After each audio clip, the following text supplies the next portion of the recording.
Baby discovered a bear cub locked in a museum display case. What Baby did next made history.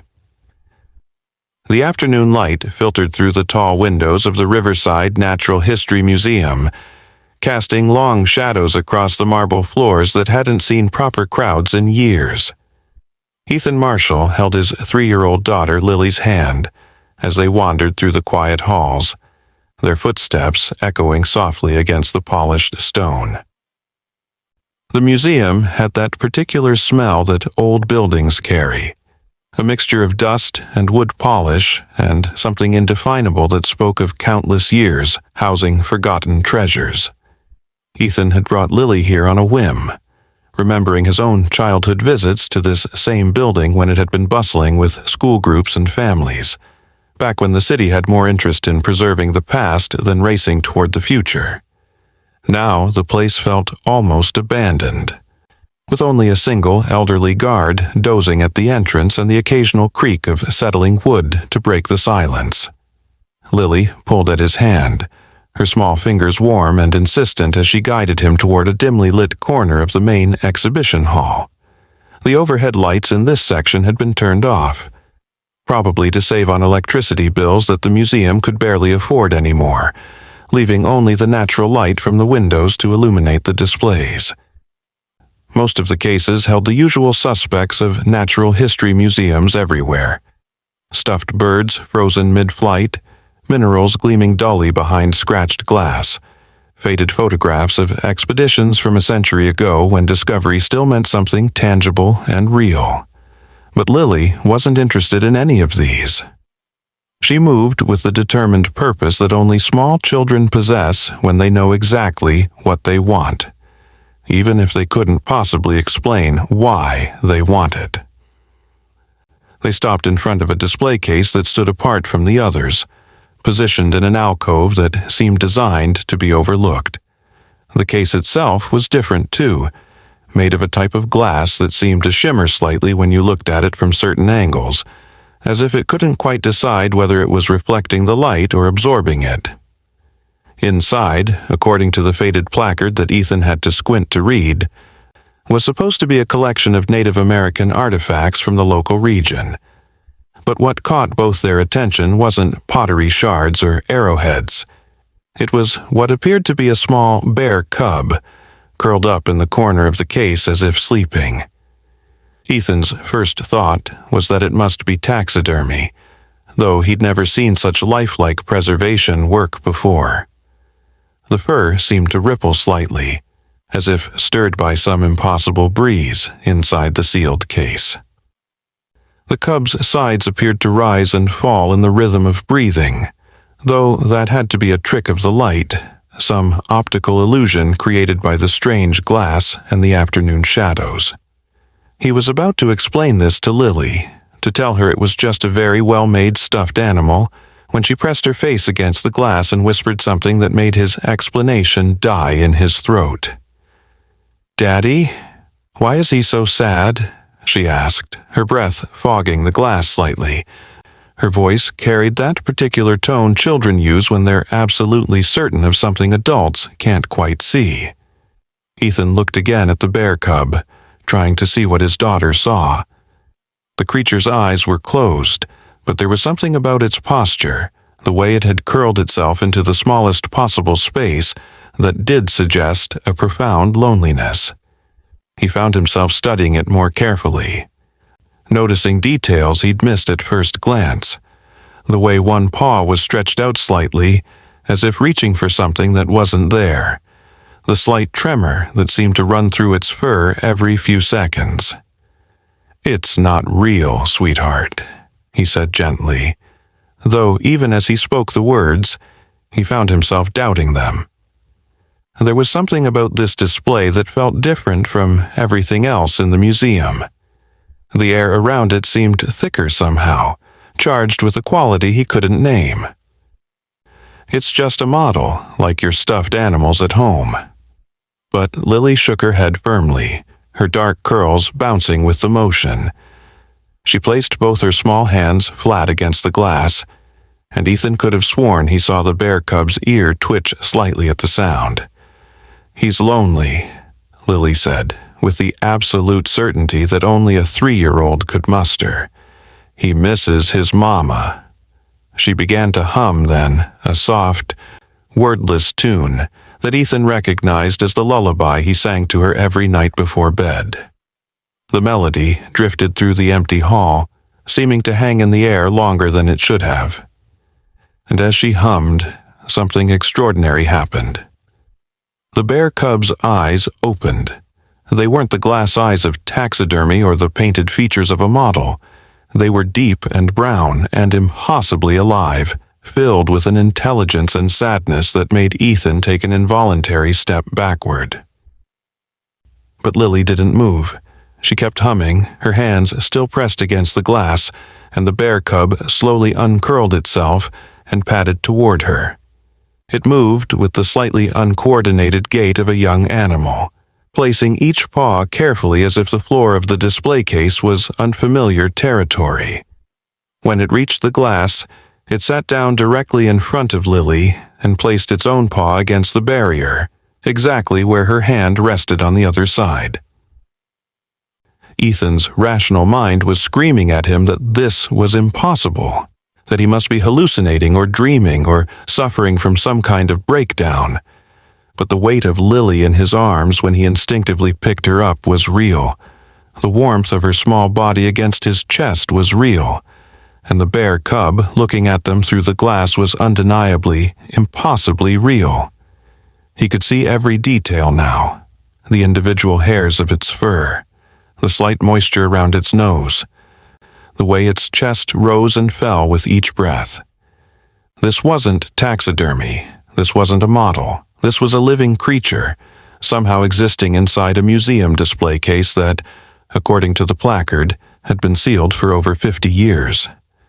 "We should go," Ethan said, his voice coming out as barely more than a whisper. Every instinct he had as a parent was telling him to get Lily away from this inexplicable situation, to return to the normal. A safe world outside where things made sense and followed the rules of reality he understood. But Lily squirmed in his arms, reaching back toward the case. "No, Daddy, he needs help," she insisted. And before Ethan could stop her, she had wriggled free and was back at the glass, both hands pressed against it once more. The bear cub responded immediately, standing on its hind legs and placing both front paws against the glass where Lily's hands were. For a moment, they stayed like that. The child and the impossible creature, separated by a barrier that seemed both infinitely thin and impossibly thick.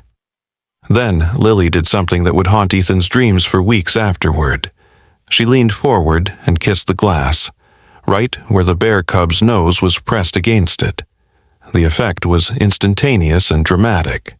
The glass began to glow with a soft, golden light that seemed to emanate from the point where Lily's lips had touched it.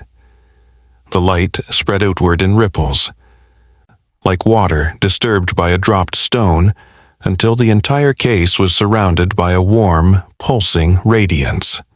The bear cub stepped back, its eyes wide with what looked like surprise and hope in equal measure. And then, as Ethan watched in stunned silence, the glass began to crack. It wasn't the violent, sharp cracking of breaking glass, but something more organic, like ice melting in reverse. Fine lines spread across the surface in intricate patterns, forming shapes that almost looked like writing in a language Ethan didn't recognize.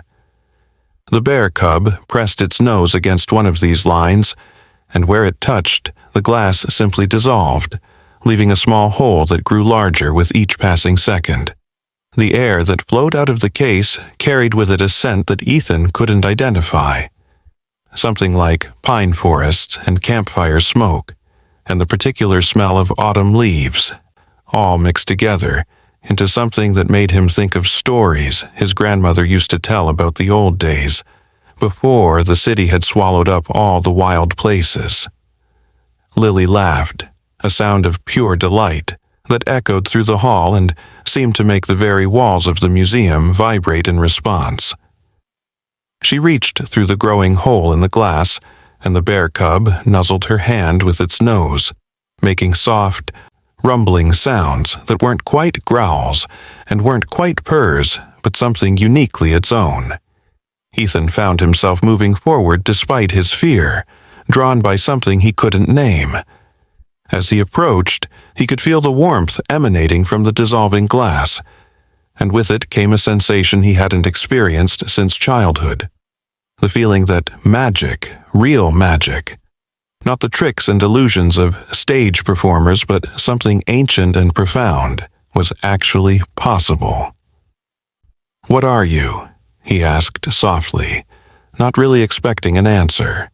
The bear cub looked at him with those impossibly deep eyes, and for just a moment Ethan could have sworn he saw something else in them, something that wasn't quite animal. It was as if he was looking at a memory given form, a piece of the past that had somehow been preserved in this strange glass prison. The cub made another of those rumbling sounds, and Lily giggled, apparently understanding something in it that Ethan couldn't grasp. "He says his name is Miska," she announced confidently, stroking the cub's fur through the ever-widening hole in the glass. "He's been waiting for someone to remember him." Ethan wanted to ask how she could possibly know that, how she could understand what the cub was communicating, but the words stuck in his throat. Because as he watched his daughter interact with this impossible creature, he realized that some things didn't need rational explanation. Some things simply were, and trying to force them into the narrow confines of adult logic would only diminish them. The glass was almost entirely gone now, dissolved into nothing more than a faint shimmer in the air. The bear cub, Miska, Ethan reminded himself, stepped cautiously out of the case, as if testing whether the floor outside would hold his weight. His movements were uncertain at first, like someone learning to walk again after a long illness.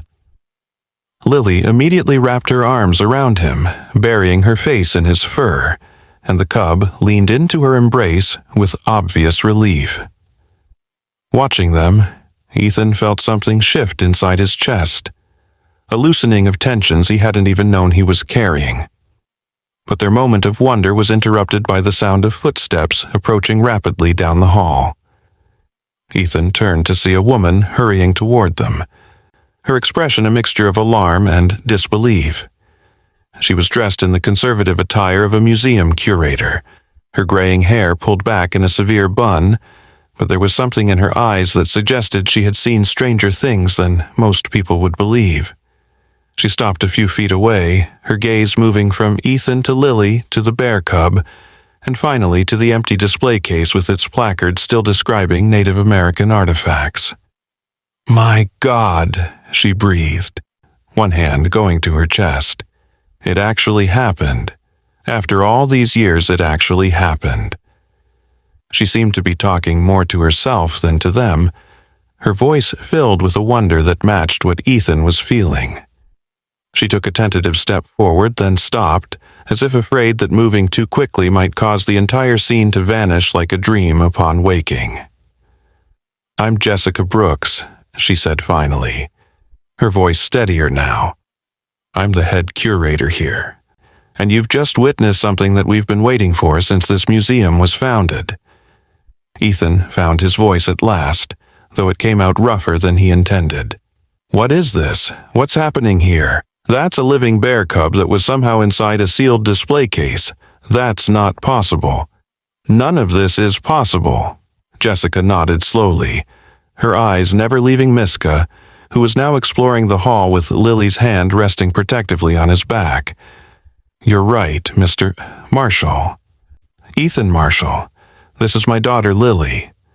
You're right, Mr. Marshall.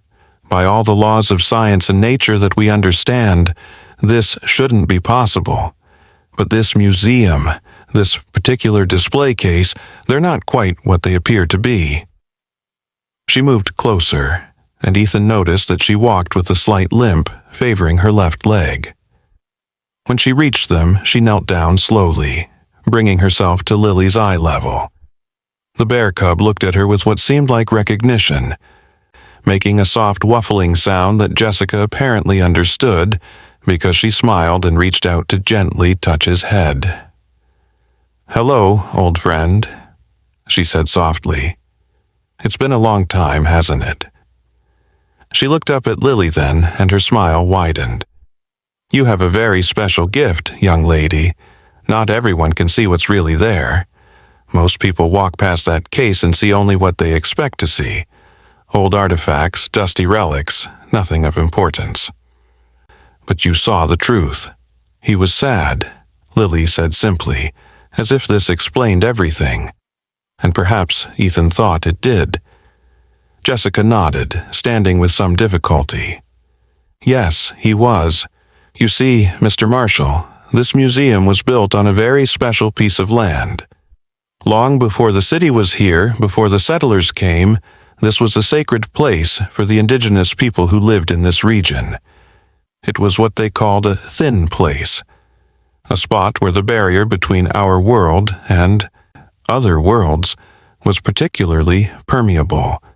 She gestured around the hall, and Ethan noticed for the first time that there were symbols carved into the wooden beams overhead, almost invisible unless you knew to look for them. "The display cases in this section aren't really display cases at all," Jessica continued, leading them slowly down the hall. Miska padded along beside them, occasionally stopping to sniff at something only he could detect. "They're more like windows. Or perhaps doors would be a better description. They show us things that exist in the spaces between reality and memory, between what was and what might have been.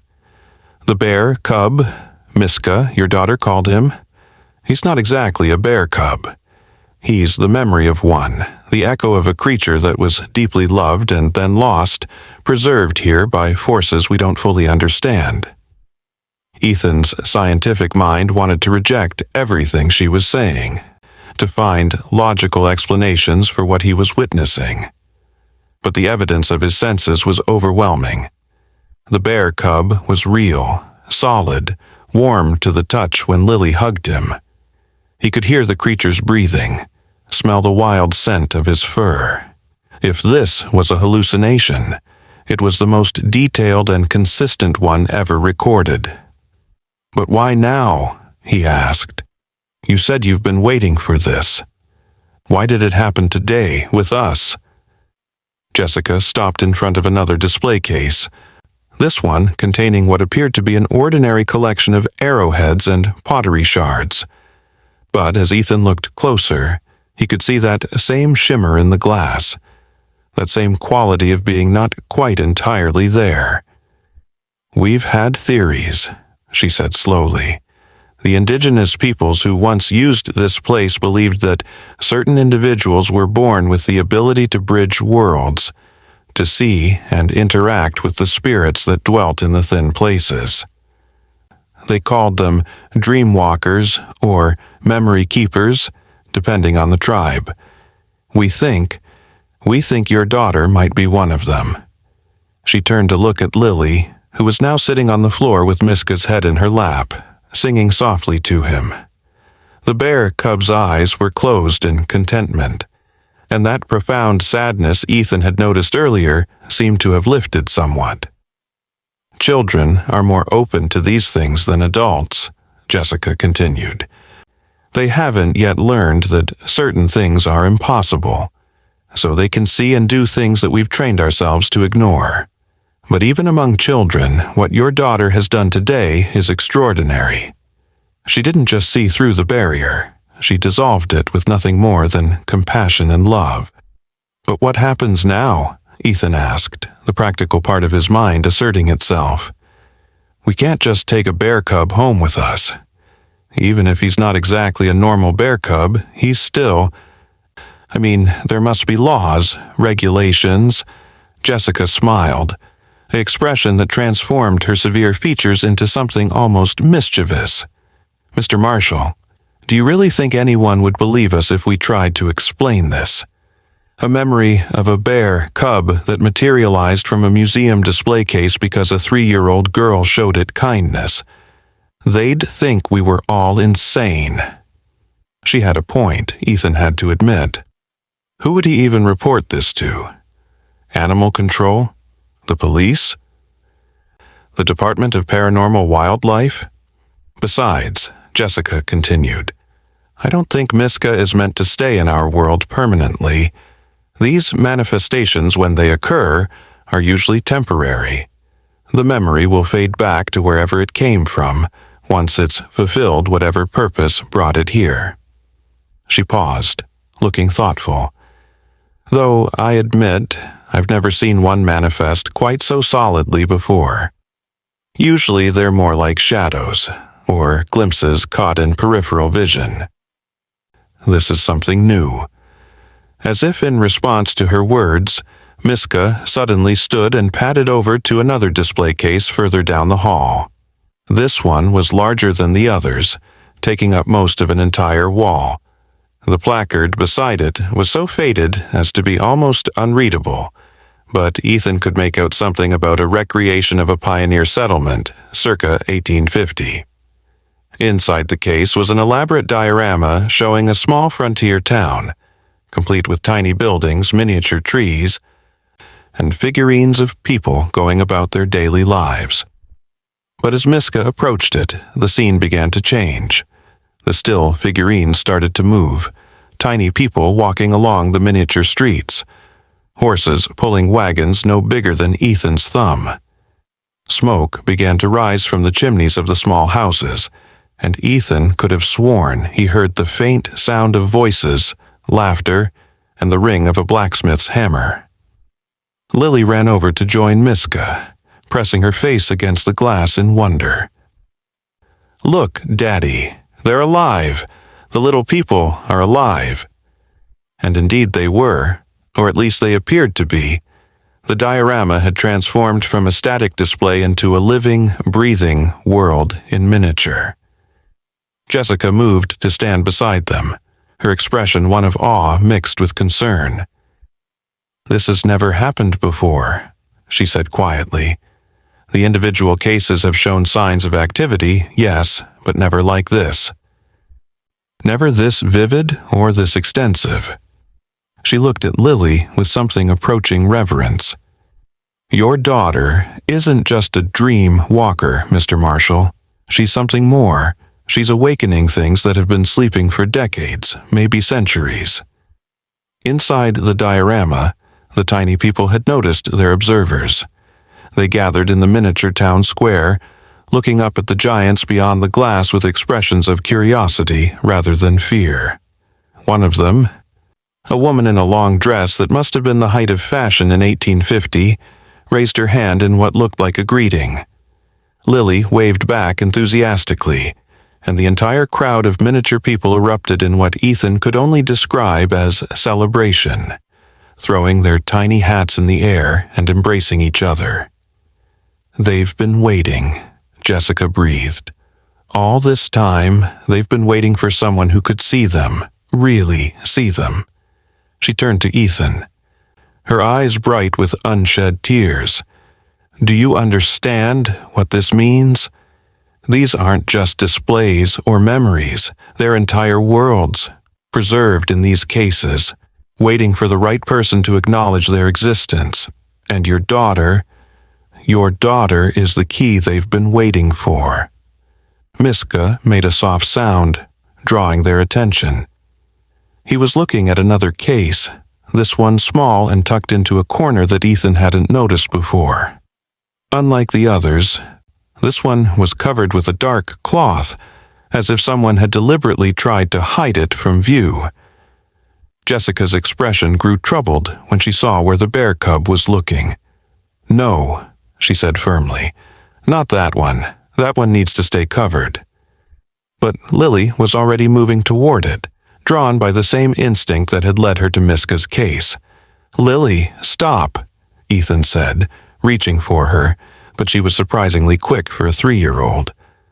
She grabbed the corner of the cloth and pulled before anyone could stop her. The cloth fell away, revealing a case that seemed to be filled with nothing but darkness. Not the ordinary darkness of an unlit space, but something deeper, more absolute. It was like looking into a void that actively consumed light rather than simply lacking it. And from within that darkness, something looked back. Ethan grabbed Lily and pulled her away from the case, his heart pounding. Whatever was in there, every instinct he had was screaming that it was dangerous. Jessica quickly threw the cloth back over the case, her hands shaking slightly. "That's why we keep it covered," she said, her voice unsteady. "Not everything preserved in these cases is benign. Some memories are better left undisturbed." Miska growled softly, placing himself between Lily and the covered case, his fur standing on end. "What was that?" Ethan asked, still holding Lily tightly. She didn't seem frightened, merely curious, which somehow made the situation even more unsettling. Jessica shook her head. "We're not entirely sure. It appeared about 20 years ago, just manifested in that case overnight. We've had experts look at it, paranormal investigators, indigenous elders, even a few brave scientists who were willing to admit that science doesn't have all the answers. The consensus is that it's some kind of negative memory, perhaps from a particularly traumatic event that happened on this land long ago. It feeds on fear and sadness, growing stronger when people acknowledge it. That's why we keep it covered and try to forget it's there." "But it saw Lily," Ethan said, the implications chilling him. "It knows she can see these things, interact with them." Jessica nodded grimly. "Yes, which is why I think it would be best if you took your daughter and left now. Miska will go with you. He seems to have attached himself to Lily, and frankly, I think he might serve as some kind of protection. These memory beings seem to have their own rules and hierarchies that we don't understand, but you should go before—" She trailed off, but Ethan could fill in the blank. "Before whatever was in that dark case decided to try to get out." They started to leave, but Lily pulled on Ethan's hand, making him stop. "Wait, Daddy, we can't just leave them." She was looking back at the diorama case, where the tiny people were still moving about their miniature lives. "They've been alone for so long. Can't we help them somehow?" Jessica and Ethan exchanged glances. There was something heartbreaking about the idea of these preserved worlds, these memory places, existing in isolation for decades with no one to witness them or validate their existence. "What would you like to do, sweetheart?" Ethan asked, kneeling down to Lily's level. She thought for a moment, her small face serious with concentration. Then she walked back to the diorama case and placed her hand on the glass again. This time, instead of the glass dissolving, something else happened. The miniature world inside began to glow with the same golden light that had surrounded Miska's case. The tiny people looked up in wonder as their world was transformed, becoming brighter, more vivid, more real than it had ever been before. "I'm giving them a gift," Lily said simply, "so they won't be lonely anymore." The light intensified for a moment, then faded, but the change in the diorama was permanent. The miniature world now seemed to pulse with life and warmth, as if Lily had somehow infused it with a piece of her own joy and compassion. The tiny people waved gratefully as Ethan finally led Lily away, Miska padding along beside them. As they walked through the museum halls, Ethan noticed that other cases were beginning to show signs of activity. A display of butterflies began to flutter their wings, despite being pinned to boards. A collection of seashells echoed with the sound of distant oceans. A suit of armor turned its helmet slightly as if watching them pass. The museum was waking up, piece by piece, animated by whatever power Lily had unknowingly unleashed. Jessica walked with them to the entrance, her expression a mixture of excitement and trepidation. "This changes everything," she said softly. "We've been guardians of these cases for so long, never really understanding what they were or why they were here. But now we know they've been waiting for someone like your daughter. She handed Ethan a business card. Please, stay in touch. I have a feeling this is just the beginning of something much larger. And Mr. Marshall? She paused, choosing her words carefully. Be careful. Now that Lily has revealed her ability, others might become aware of it. Not all of them will have good intentions. They left the museum as the sun was beginning to set, painting the sky in shades of orange and pink. Miska walked beside them, seemingly solid and real to anyone who looked, though Ethan noticed that most people's eyes seemed to slide right past the bear cub as if he wasn't there. Only children seemed to see him clearly, their faces lighting up with delight before their parents hurried them along, probably dismissing their exclamations about a bear as childish imagination. When they reached their car, Ethan wasn't sure what to do about Miska. Would he even fit in the vehicle? Would he need a seatbelt? But the bear cub solved the problem by simply fading into a kind of translucent state and passing through the car door, re-solidifying once he was inside. He curled up on the back seat next to Lily's car seat, looking for all the world like an ordinary, if unusually realistic, stuffed animal. Lily giggled and stroked his fur as Ethan strapped her in. The drive home was quiet. Lily dozed off with one hand resting on Miska's head, and Ethan tried to process everything that had happened. His rational mind kept trying to find explanations, to fit the day's events into some kind of logical framework, but he kept coming back to the same conclusion. Sometimes the world was stranger and more wonderful than anyone imagined. His daughter had a gift, something precious and possibly dangerous, and he would need to figure out how to help her navigate it. When they arrived home, Ethan's wife Sarah was waiting on the porch, her expression changing from mild annoyance at their lateness to confusion as she saw what appeared to be a large stuffed bear in the back seat. "Ethan, what is that?" she asked as he carried the sleeping Lily inside, Miska following close behind. "It's a long story," he said, setting Lily down on the couch. "You might want to sit down for this one." As he began to explain the day's events, Miska curled up at Lily's feet, his eyes watchful and protective. Sarah's expression went through a series of changes: disbelief, concern, wonder, and finally a kind of resigned acceptance, as Miska demonstrated his ability to phase in and out of visibility. "So our daughter can see and interact with, what? Ghosts? Memories? Spirits?" she asked, reaching out tentatively to touch Miska's fur, and looking startled when her hand met solid warmth. "I don't think we have words for exactly what they are," Ethan admitted, "but yes, she can see things that most people can't. And more than that, she can affect them, change them somehow. The curator, Jessica, she called Lily a dream walker or memory keeper. She said there might be others who become aware of Lily's ability, and not all of them will be friendly." Sarah pulled Lily into her lap, holding her protectively. "Then we'll deal with that when it comes," she said firmly.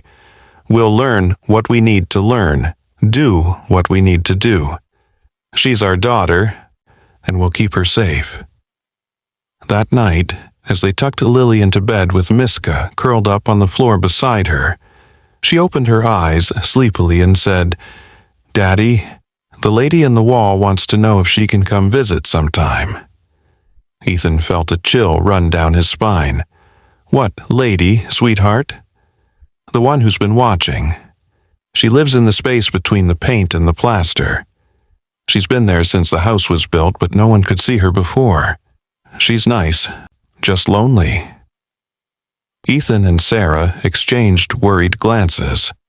It seemed that Lily's ability wasn't limited to the museum. Their own home might be full of hidden presences that their daughter could now perceive and interact with.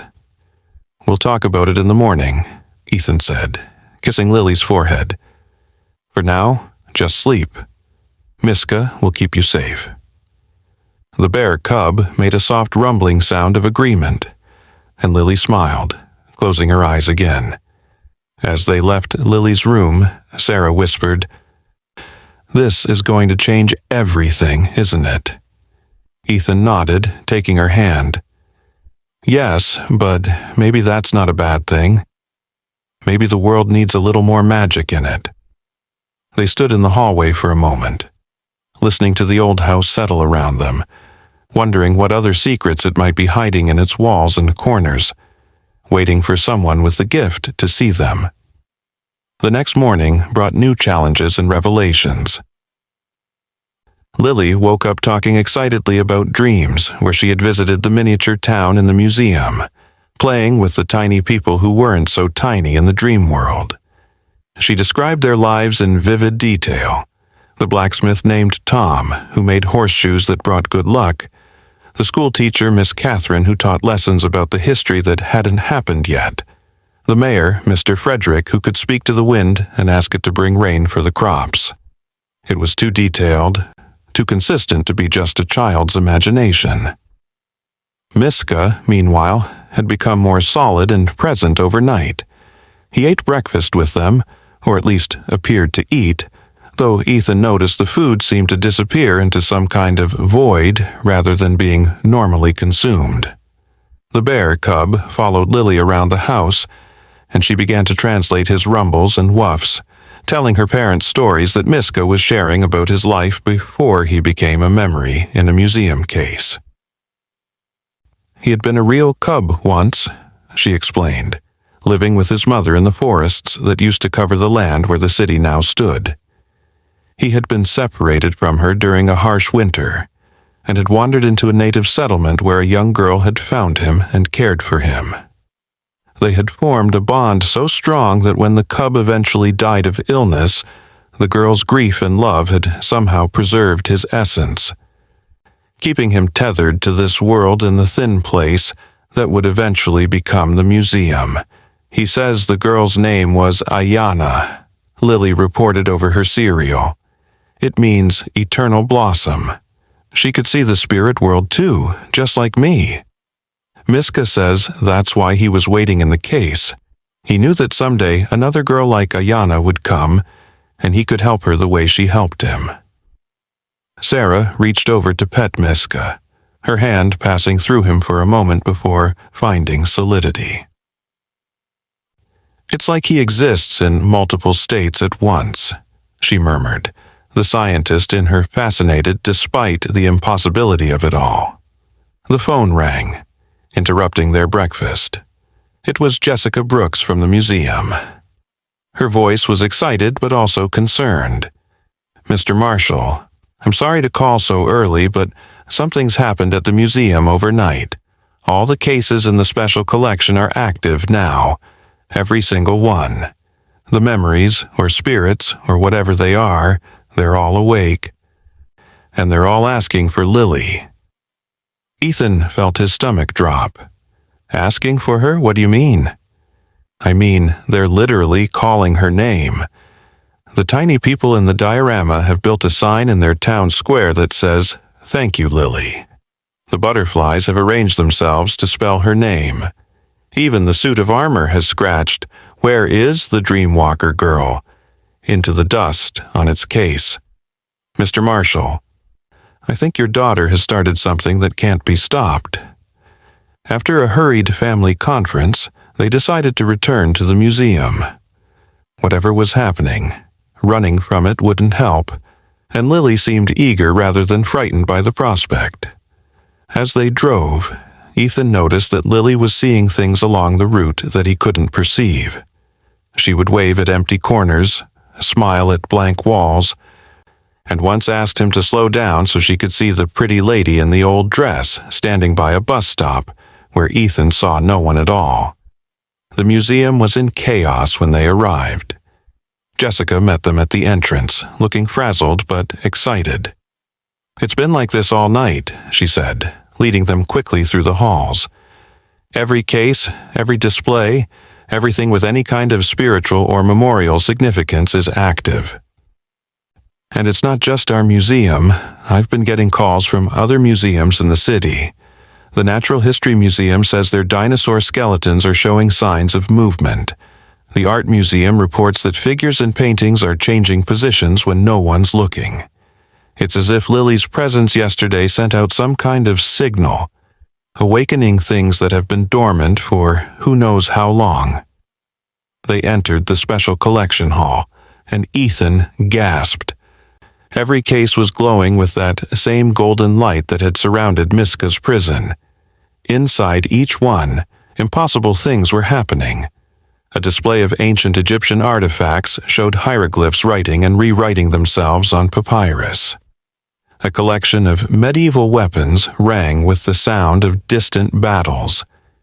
A case full of old photographs showed the people in them moving, waving, living out moments that had been frozen for over a century. And in the center of it all, the diorama of the pioneer settlement had expanded beyond its case, the miniature world somehow spilling out into the hall, creating a space where tiny buildings stood next to full-sized display cases, where miniature people walked alongside normal-sized humans, existing in two scales simultaneously. "This is impossible," Sarah breathed, her scientific mind reeling. "The laws of physics don't allow for this. The conservation of mass and energy alone." But even as she spoke, she was kneeling down to examine a tiny horse and wagon that trotted past her feet, no bigger than her thumb, but perfectly detailed and undeniably alive. "Perhaps," Jessica said softly, "we need to reconsider what we think we know about physics. Indigenous peoples have always known that there are places where the normal rules don't apply, where the boundary between the physical and the spiritual becomes permeable. Western science just hasn't caught up yet." Lily, meanwhile, had walked into the center of the chaos with Miska at her side. She seemed completely unafraid, greeting each awakened memory or spirit like an old friend. The tiny people from the diorama gathered around her feet, and she sat down cross-legged on the floor so she could hear them better. They were telling her something, their tiny voices just barely audible, and her expression grew serious as she listened. "They say there's something coming," she announced to the adults. "Something that's been sleeping even deeper than they were. My waking them up has disturbed it, and it's not happy." Before anyone could respond, the lights in the museum flickered and went out. In the darkness, the only illumination came from the glowing cases, casting strange shadows on the walls. And in those shadows, something moved. It was the darkness from the covered case, the one Jessica had warned them about. It had escaped its confinement and was spreading through the museum like a living thing, absorbing light wherever it touched. The awakened memories recoiled from it, the tiny people running for cover, the spirits in the cases pressing themselves against the glass to get away from it. "Everyone out!" Jessica shouted, but it was too late. The darkness had surrounded them, cutting off their escape route. It wasn't just an absence of light, it was an active presence, cold and hungry, and filled with a malevolence that made Ethan's skin crawl. He grabbed Lily, pulling her close, while Sarah pressed against his other side. Miska growled, his fur standing on end, placing himself between the family and the encroaching darkness. Then Lily did something unexpected. She began to sing. It was the same lullaby she had hummed to Miska the day before, but now she sang the words, her clear, high voice cutting through the darkness like a blade of sound. "Sleep now, rest now, let your sorrows fade away. Tomorrow brings the sunrise and a bright new day.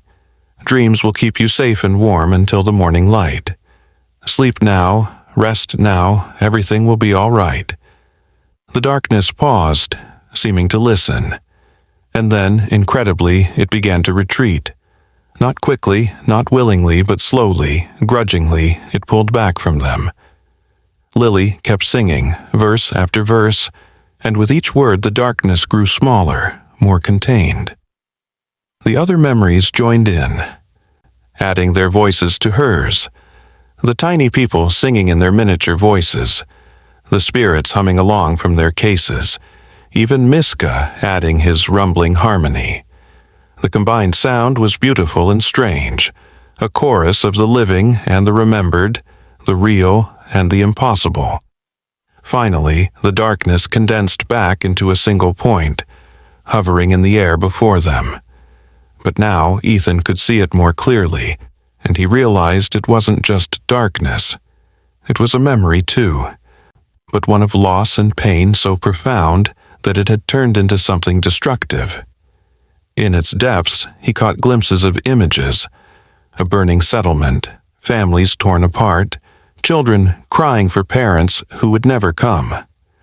It was the memory of a tragedy that had occurred on this land centuries ago, preserved and twisted by time into something monstrous. Lily stood up, walking toward the condensed darkness despite Ethan's attempt to hold her back. "You're hurt," she said simply, addressing the darkness as if it were a person. "You've been hurt for so long that you forgot what it was like before the hurt. But I can see you, the real you, underneath all that pain." She reached out her small hand, and before anyone could stop her, she touched the darkness.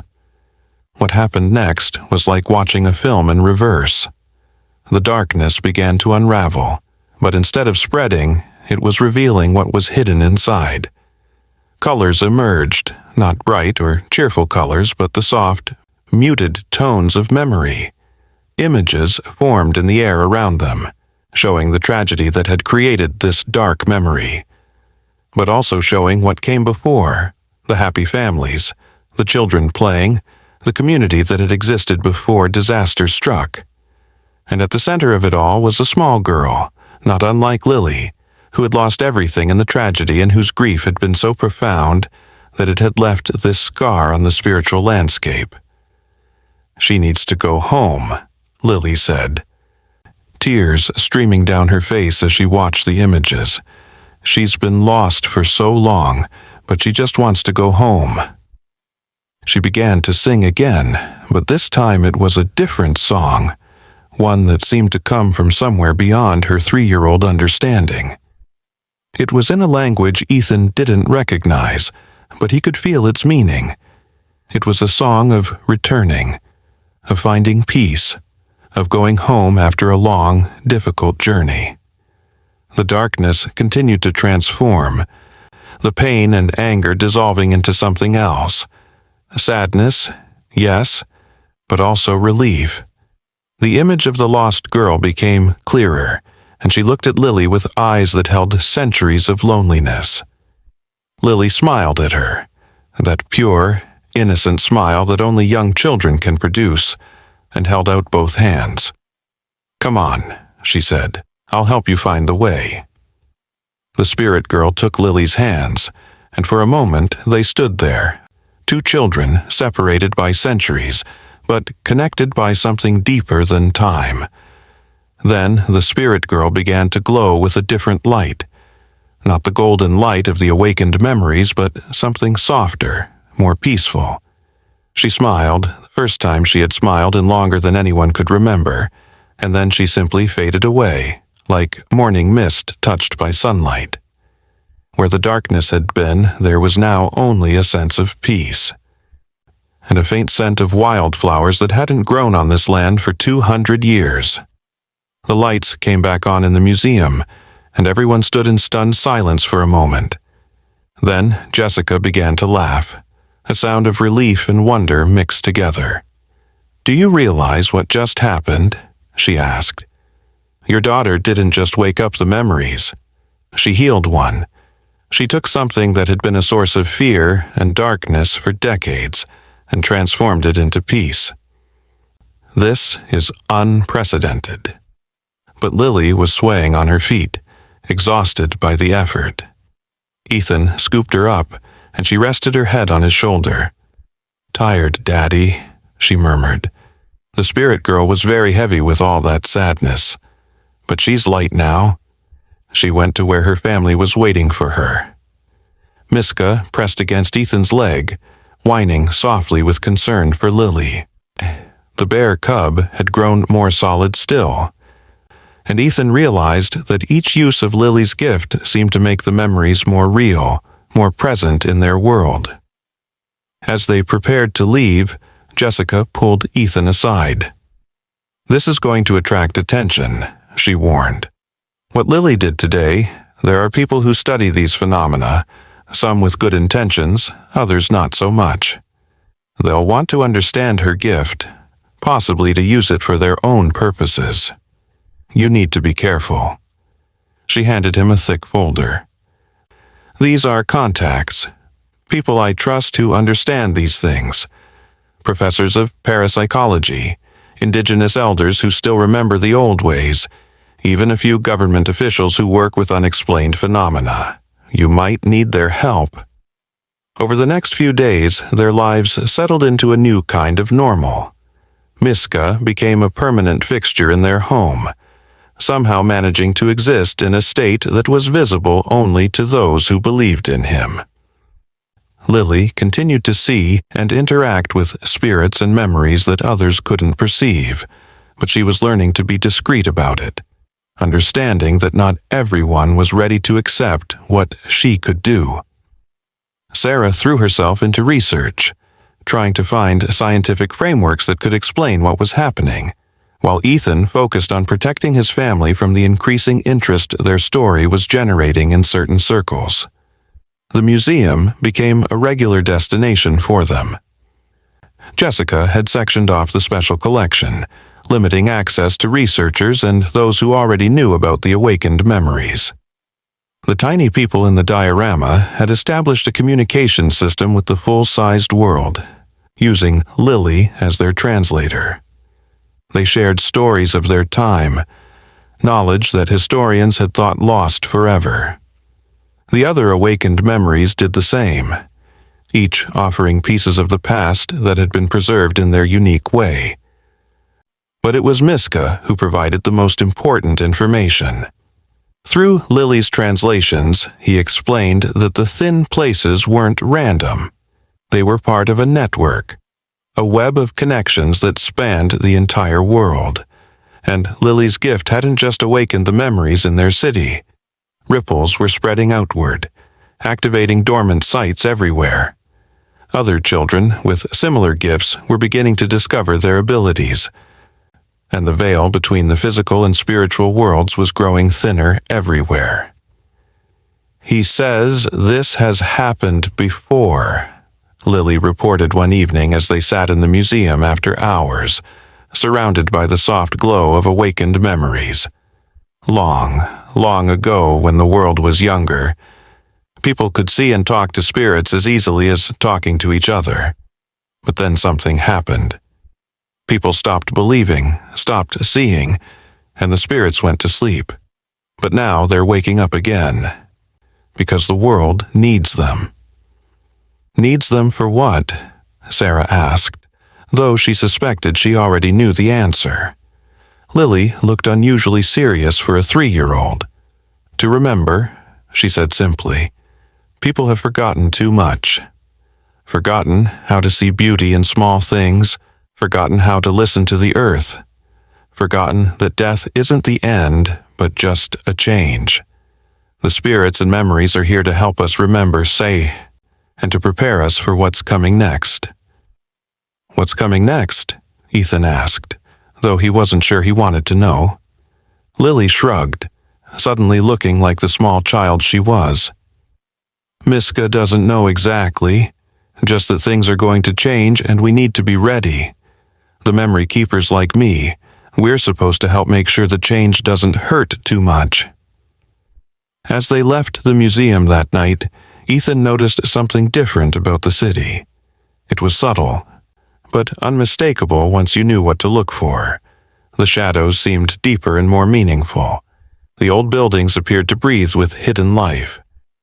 And occasionally, just at the edge of vision, he could swear he saw figures that shouldn't be there. People in old-fashioned clothes, animals that no longer existed in the city, and things that defied easy categorization. The world was becoming more magical, more mysterious, more alive. But with that magic came danger. Jessica's warnings proved prophetic when, a week later, they were approached by a man who identified himself as Dr. Marcus Webb from something called the Institute for Anomalous Phenomena. He was polite, professional, and absolutely insistent that Lily needed to come with him for testing and training. When Ethan refused, the man's demeanor changed, becoming cold and threatening. "You don't understand the forces you're dealing with," he said. "Your daughter's ability is unprecedented. She could be the key to understanding and controlling these phenomena. Think of the good she could do under proper guidance." "Whose definition of good?" Sarah asked sharply. Dr. Webb smiled, but it didn't reach his eyes. "The greater good, of course. The advancement of human knowledge and capability. Surely you, as a scientist, can appreciate that." But Sarah shook her head. "Not at the cost of my daughter's childhood and freedom. She's 3 years old, not a laboratory subject." Dr. Pike Webb left, but not before warning them that the Institute had resources and influence they couldn't imagine, and that refusing to cooperate would have consequences. Those consequences came sooner than expected. Strange things began happening around their house.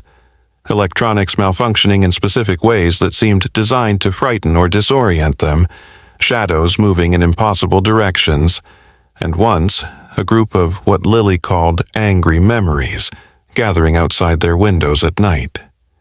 These weren't the benign spirits from the museum, but something darker, more aggressive.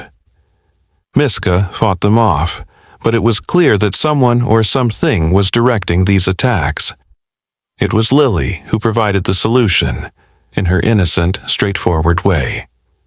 "We need more friends," she announced one morning. Miska says the mean people are using hurt memories to try to scare us. But if we have more memory friends, they can help protect us."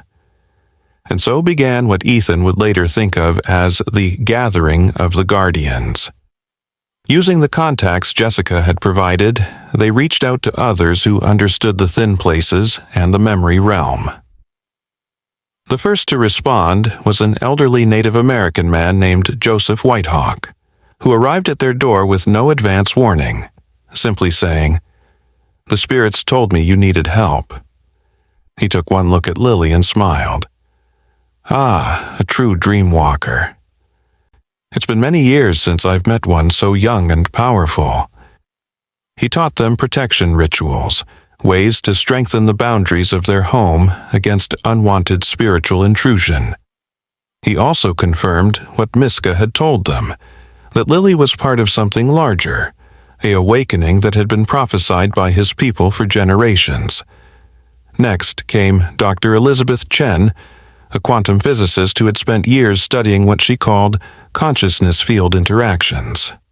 Unlike Dr. Webb, she had no interest in controlling or exploiting Lily's gift. Instead, she wanted to understand it from a theoretical perspective, to find the science behind the magic. What if consciousness isn't produced by the brain, but is instead a fundamental force of the universe, like gravity or electromagnetism? She mused. Your daughter might be naturally attuned to frequencies of consciousness that most of us can't perceive. Then there was Margaret O'Brien, a folklorist from Ireland who had documented hundreds of cases of what she called thin place phenomena across the Celtic world. She brought with her stories and techniques from European traditions, teaching Lily songs and rhymes that had been used for centuries to communicate with the spirit realm. Your daughter is what we would have called fey-touched in the old country, she said. Blessed or cursed, depending on your perspective, with the ability to see through the veil. Together, this unlikely group formed a protective circle around Lily and her family. They shared knowledge, combined traditions, and worked to understand the full scope of what was happening. and what they discovered was both wonderful and terrifying. The awakening wasn't limited to memories and spirits. The very fabric of reality was becoming more flexible, more responsive to consciousness and intent. In places where enough people believed in something strongly enough, that thing could become real. This became dramatically apparent when the miniature town from the museum diorama began to manifest in full size in an abandoned lot near the museum. It started as a shimmer, a mirage that appeared only at certain times of day. But as more people saw it and believed in it, it solidified. Soon, there was an entire 1850s frontier town existing alongside the modern city, visible to anyone who was willing to see it. The tiny people weren't tiny anymore when they were there. They were full-sized, living out their lives in a bubble of the past that had somehow become present. The authorities didn't know what to do. They couldn't deny the town's existence. Too many people had seen it, photographed it, walked through it. But they also couldn't explain it without admitting that everything they thought they knew about reality was incomplete. The official response was to cordon off the area and label it a temporal anomaly under investigation, which satisfied no one, but at least prevented panic. Lily, of course, was delighted. She would spend hours in the manifested town, playing with children who had lived a century and a half ago, learning their games and songs. The townspeople treated her like a miracle, which, in a way, she was. She had given them not just visibility but tangibility, the ability to interact with the modern world in ways they never could have imagined. Some of them even began to venture out into the contemporary city, marveling at the changes while sharing their own knowledge and perspectives with anyone willing to listen. But the Institute for Anomalous Phenomena hadn't given up. Dr. Webb returned, this time with a full team and what appeared to be government backing. They set up a research station near the manifested town, bringing in equipment that supposedly could measure and manipulate what they called consciousness field fluctuations. Their presence made everyone nervous, especially when they began conducting experiments that seemed designed to control or contain the spiritual manifestations. The situation came to a head when Dr. Webb's team attempted to capture one of the spirit residents of the town, trapping them in some kind of energy field that caused them visible distress. Lily, who was playing nearby, ran to help without thinking. The moment she touched the containment field, it shattered like glass, freeing the spirit but also sending out a pulse of energy that knocked everyone nearby to the ground. When they recovered, they found that something fundamental had changed. The boundary between the physical and spiritual worlds hadn't just thinned. In a roughly 3-block radius around where Lily stood, it had disappeared entirely. Spirits and memories walked freely alongside living people. Past and present overlapped in impossible ways. A building might be simultaneously its current incarnation and every previous version of itself, all existing in the same space. It was beautiful and chaotic and completely overwhelming to anyone not prepared for it. Dr. Webb and his team fled, their equipment overloaded and useless, but they left behind threats of returning with more extreme measures. Joseph Whitehawk shook his head sadly. They don't understand. You can't control this with technology. It responds to heart and spirit, not machines and calculations. But Dr. Chen disagreed. Not their kind of technology, maybe, but there might be ways to work with these phenomena rather than against them. We need to think differently about what technology means. And so began a new phase of their journey. Working together, their group began to develop what they called consciousness technology, ways of interacting with and shaping the spiritual realm that combined ancient wisdom with modern understanding. Lily was at the center of it all, not as a subject to be studied but as a teacher, showing them through her innocent interactions how natural and easy it could be to bridge the worlds.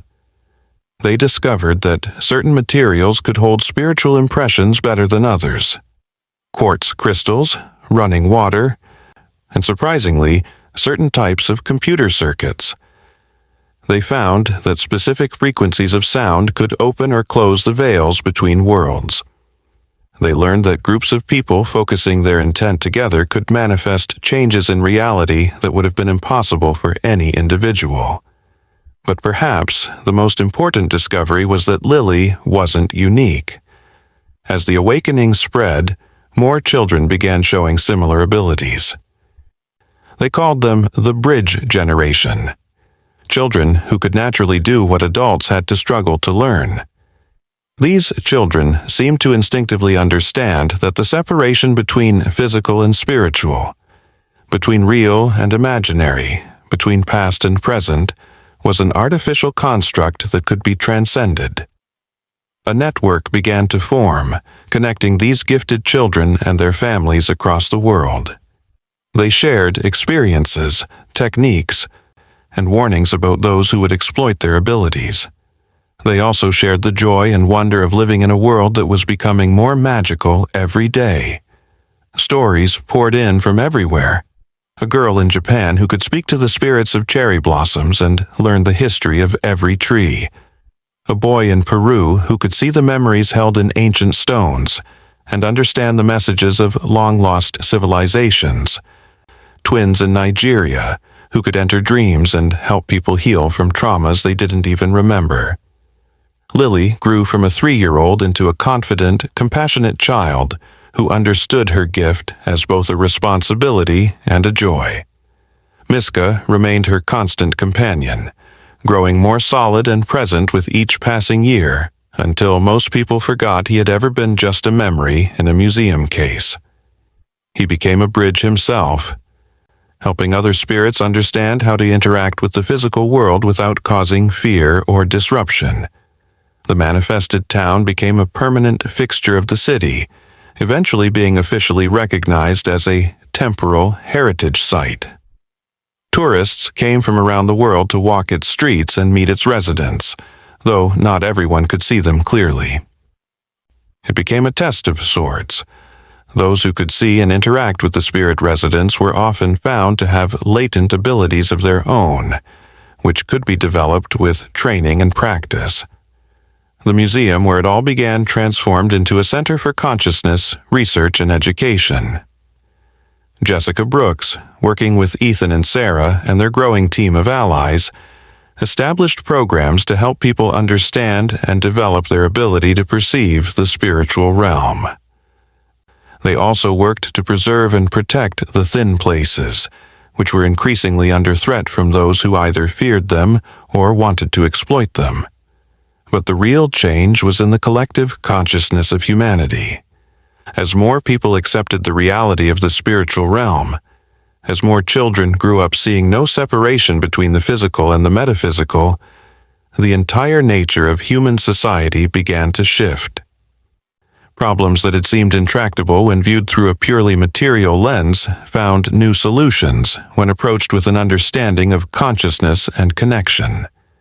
Environmental destruction slowed as people began to perceive the spirits of the land and understand that everything was alive and aware in its own way. Conflicts decreased as the artificial barriers between groups dissolved and people recognized the fundamental unity underlying apparent diversity. It wasn't a utopia. There were still those who resisted the changes, who clung to the old ways of thinking and tried to maintain the separations that had defined human society for so long. Dr. Webb and his institute continued their attempts to control and weaponize the spiritual realm, though with decreasing success as more people understood how to protect themselves. There were accidents and misunderstandings as the two worlds continued to merge. Spirits who didn't understand modern technology, and humans who didn't understand ancient wisdom. But overall, the world was becoming more whole. The word reality took on new meaning as people realized that what was real was far broader and more wonderful than they had ever imagined. Science and spirituality, rather than being in opposition, began to merge into a new understanding that honored both the measurable and the mysterious. Schools began teaching meditation alongside mathematics, helping children develop both their intellectual and intuitive capabilities. Lily, now 10 years old, stood in the museum one day, surrounded by the glowing cases that had started it all. Many of them were empty now, their inhabitants having moved on to wherever spirits go when they're finally at peace, or having integrated into the world in new ways. But new ones appeared regularly, memories and spirits drawn to this place that had become a beacon for the consciousness realm. "Do you ever regret it?" Ethan asked her, watching as she communicated with a newly arrived spirit, helping it understand where and when it was. Lily looked at him with those same bright eyes that had seen Miska in his case 7 years ago. "Regret what, Daddy?" "Opening all of this up, changing the world. Things were simpler before." Lily smiled, an expression that held wisdom beyond her years. "But they weren't better," she said simply. People were lonely even when they were surrounded by others. They forgot that everything is connected, that death isn't the end, that magic is real. Now they remember. How could I regret helping them remember? She had a point, Ethan realized. For all the chaos and confusion, for all the challenges and dangers they had faced, the world was more alive now. Colors were brighter, music was more meaningful, and every day held the possibility of wonder. Children grew up knowing that their imaginary friends might not be so imaginary after all, that the monsters under the bed could be negotiated with rather than feared, that their deceased grandparents were still around in a different form, watching over them. The integration of the spiritual and physical realms had also led to unexpected practical benefits. Medical diagnosis became more accurate when doctors could perceive the spiritual aspects of illness. Architects began designing buildings that harmonized with the spirit of the land, creating structures that felt alive and welcoming. Farmers learned to work with the nature spirits to produce crops that were not just abundant, but spiritually nourishing. Artists found new depths of inspiration, creating works that bridged worlds and touched souls in ways that had been impossible before. Sarah had published several papers on what she called consciousness field theory, attempting to provide a scientific framework for understanding the phenomena they were witnessing. Her work was controversial in traditional scientific circles, but it was gaining acceptance among younger scientists who had grown up in the post-awakening world. She had shown that consciousness wasn't just an emergent property of complex neural networks, but a fundamental force that could influence matter and energy in measurable ways. One of her most significant discoveries was that the ability to perceive and interact with the spiritual realm wasn't binary. It existed on a spectrum, and everyone had some degree of sensitivity that could be developed. This led to the establishment of training centers around the world, where people could learn to enhance their perception and interaction with the consciousness field. These weren't mystical retreats, but serious educational institutions that combined rigorous scientific methodology with ancient spiritual practices. The children of the bridge generation were now teenagers, and they were beginning to show even more remarkable abilities. Some could not just see spirits, but temporarily become them, experiencing history from the inside. Others could heal psychological trauma by directly accessing and transforming the spiritual wounds that underlied them. A few, like Lily, could actually alter the fabric of reality in small but significant ways, manifesting objects or situations through focused intent and connection with the consciousness field. This led to new ethical considerations and the need for guidance and regulation. Not in the controlling way that Dr. Webb and his institute had attempted, but in a supportive, protective way that helped these gifted individuals use their abilities responsibly. A council was formed, made up of bridge generation children, their families, spiritual teachers from various traditions, and scientists who understood the new paradigm. They created guidelines and support systems, ensuring that no one would be exploited or forced to use their gifts against their will. The manifested 1850s town had become just one of many such temporal overlaps around the world.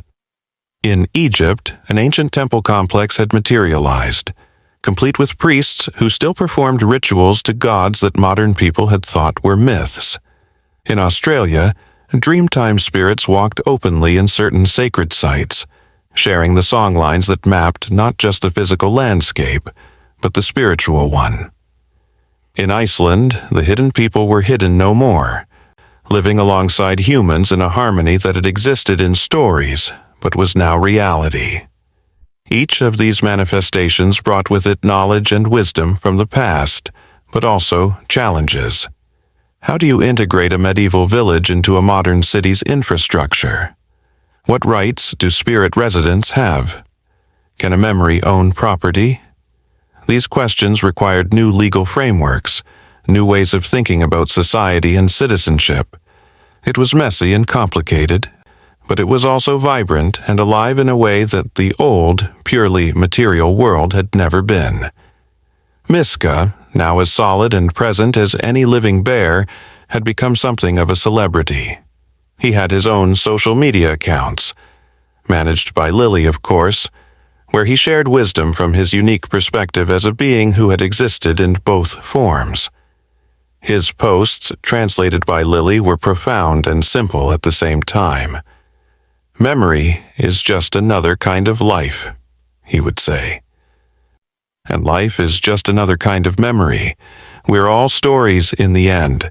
Make yours a good one.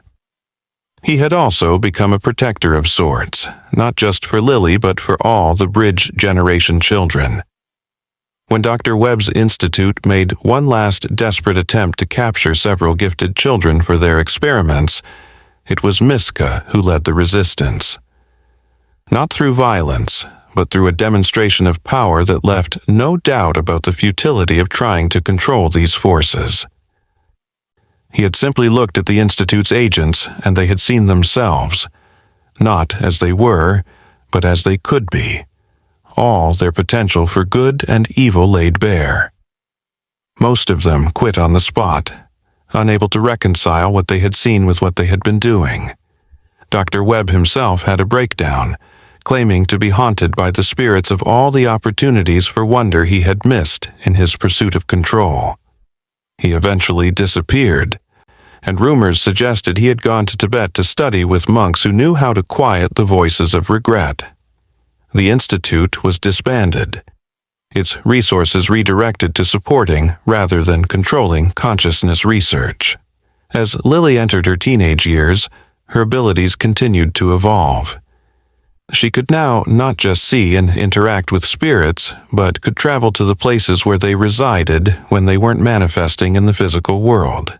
She described it as a realm of pure consciousness, where thoughts and emotions had form and substance, where the boundaries between individual beings became fluid and permeable. It was beautiful, but also dangerous. It was easy to lose oneself in the collective consciousness, to forget where you ended and everything else began. She began teaching others how to navigate this realm safely, how to maintain their individual identity while experiencing the unity of all consciousness. These lessons became part of the curriculum at consciousness training centers, helping people understand that the goal wasn't to lose themselves in the spiritual realm, but to integrate it with their physical existence, to be bridges themselves. The world had changed dramatically in the decades since that first day in the museum. What had started with a little girl seeing a lonely bear cub in a display case had become a global transformation of human consciousness. The veil between worlds hadn't just thinned. In many places it had been removed entirely. Humanity was learning to live in a reality that was far stranger, far more wonderful, and far more challenging than anything they had imagined. But perhaps the most significant change was in how people viewed death. with spirits and memories walking among them, with the ability to communicate with loved ones who had passed on. Death had lost much of its terror.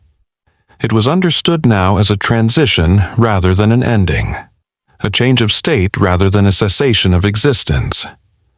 This didn't make loss less painful, but it did make it more bearable. Grief became a process of adjustment rather than a confrontation with absolute absence. This shift in perspective had profound effects on society.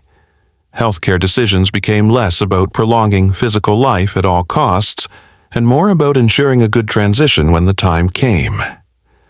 Funeral practices evolved to include communication with the deceased, helping them adjust to their new state of being. Children grew up with a healthier relationship with mortality, understanding it as a natural part of existence rather than something to be feared and avoided at all costs. The economic implications were also significant. Industries that had thrived on fear of death and promises of physical immortality declined, while new industries emerged around consciousness development and spiritual interaction. Tourism to thin places became a major economic driver for many communities. The entertainment industry was revolutionized by the ability to literally bring historical figures and fictional characters to life through the consciousness manifestation. Education was perhaps the area that changed the most. Schools no longer just taught facts and figures but helped children develop their consciousness abilities alongside traditional subjects. History classes could include conversations with people who had lived through the events being studied. Literature classes could involve discussions with the authors themselves, even if they had been dead for centuries. Science classes explored not just the physical laws of the universe, but the consciousness principles that underlied them. Art and creativity flourished in this new world. Artists could literally paint with light and consciousness, creating works that existed simultaneously in multiple dimensions. Musicians discovered that certain combinations of sounds could open portals to other realms, allowing audiences to experience music not just with their ears, but with their entire being. Writers found that their fictional characters could take on lives of their own, stepping out of the pages to interact with readers in the consciousness realm. But it wasn't all positive. The merging of worlds had also released entities that had been contained for good reason. Not all spirits were benevolent, and not all memories were worth preserving.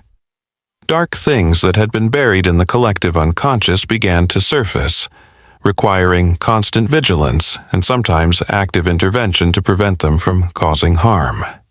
The Bridge Generation children, with their natural abilities, often found themselves on the front lines of these conflicts, protecting humanity from its own shadow. There were also those who couldn't adapt to the new reality. Some people's minds simply couldn't process the existence of multiple overlapping realities, leading to a new form of mental illness that psychiatrists were still struggling to understand and treat. Others became addicted to the consciousness realm, spending so much time there that they neglected their physical lives. Balance became a crucial teaching, the understanding that being human meant existing in both realms simultaneously, not choosing one over the other. Religious institutions had to grapple with the reality of spirits and the afterlife being demonstrably real but not necessarily matching their doctrines. Some adapted, incorporating the new understanding into their teachings. Others resisted, claiming that the spirits were deceptions or tests of faith. A few dissolved entirely, their members finding direct spiritual experience more meaningful than organized religion. New spiritual movements emerged, attempting to synthesize ancient wisdom with contemporary consciousness science. The legal system struggled to keep up with the changes. How do you prosecute a crime committed in the consciousness realm? What rights do spirits have? Can a memory testify in court? These questions required fundamental reimagining of justice and law. New courts were established specifically to deal with consciousness-related issues, staffed by judges who had training in both traditional law and consciousness navigation. International relations were transformed as well. Borders meant less when consciousness could travel freely between them. Wars became harder to justify when soldiers could perceive the spirits of those they were asked to fight. Some conflicts ended simply because the combatants could no longer see each other as enemies once they perceived their shared consciousness. Others intensified as groups fought to control thin places and consciousness resources. Environmental protection took on new urgency when people could perceive the spirits of the land and water. It became impossible to destroy a forest when you could hear the trees screaming, impossible to pollute a river when you could see its spirit dying. Environmental restoration became not just about physical cleanup, but about healing the spiritual wounds inflicted on the land. Indigenous peoples, who had always known about the spirits of nature, became crucial teachers and leaders in this effort. Technology evolved to work with consciousness rather than ignoring it. Computers were developed that could interface directly with the consciousness field, allowing for forms of communication and creation that had been pure science fiction before.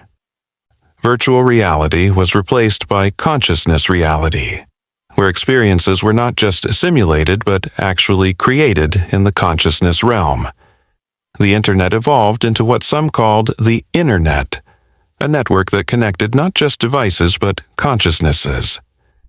Medicine was revolutionized by the understanding that illness often had spiritual as well as physical components. Doctors learned to perceive and treat consciousness wounds. Trauma stored not in the body, but in the spirit. Mental illness was reconceptualized as often involving disconnection from or damage to one's consciousness field. Healing became a holistic practice that addressed all aspects of a person's being. As Lily grew into young adulthood, she became a leader in what was being called the Consciousness Renaissance. She traveled the world, teaching, learning, and helping to establish connections between the physical and spiritual realms. Miska was always by her side, no longer just her protector but her partner in this work. Together they had become symbols of the new world, the girl who could see through the veil and the bear who had crossed from memory into life. But Lily never forgot that it had all started with a moment of simple compassion, a child seeing loneliness and responding with love. In all her teachings, she emphasized that the greatest power wasn't in the ability to manipulate consciousness or travel between realms, but in the capacity for empathy and connection. The spirits don't need us to be powerful, she would say. They need us to be present, to see them, to remember that we're all part of the same story,